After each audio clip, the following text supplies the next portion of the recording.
तर कसे काय मंडळी, आज गेलेले सकाळी आमच्या हायस्कूलमध्ये तसो काय डेली जातय मी हय, कारण वर्कआउट करण्यासाठी एकदम सुंदर प्लेस असा. या हायस्कूलचो माझी विद्यार्थी मी 2013 मध्ये माझी 10वी उत्तीर्ण झाली या हायस्कूल मधून.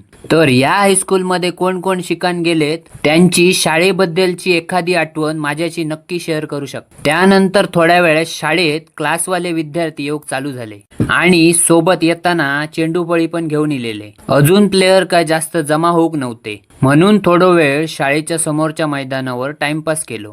सगळेजण एकत्र जमलो आणि आमचा शाळेच्या वरच्या ग्राउंडवर जाऊचं ठरला. तर वर जाता जाता ह्या दोघांची मस्ती चालू झाली. ग्राउंड वरती जाऊन 4-4 जणांची एक एक टीम पाडलो आणि आमच्या पहिल्या सामन्याक सुरुवात झाली. आमच्याकडे पहिली क्षेत्ररक्षणाची जिम्मेदारी होती आणि 1 ओव्हर झाली व दुसऱ्या ओव्हरसाठी बॉलिंग करण्यासाठी मी इलय. सामन्यात एकूण 3 ओव्हरची मॅच होती आणि समोरच्या टीमने 3 ओव्हरमध्ये एकूण 25 धावा केलेले. ता चॅलेंज घेऊन पहिली बॅट घेऊन मी उतरलोय. पहिले काय बॅटिंग बॉल लागत नव्हते, पण नंतर थोड्या वेळा षटकार आणि चौकारांचो पाऊस पडाक चालू झालो. सामनो खूप रंगात इलेलो होतो आणि आमका पण खेळाक खूप मजा येत होती. पण सगळ्या विद्यार्थ्यांची क्लासची वेळ झालेली म्हणान सामनो अर्धवट ठेवून क्लाससाठी जाऊ निघाले. मंडळी, आयुष्यात मजा मस्ती तर करूची असा, पण स्वतःच्या ध्येयाकडे किंवा करिअरकडे वाटचाल करूनच.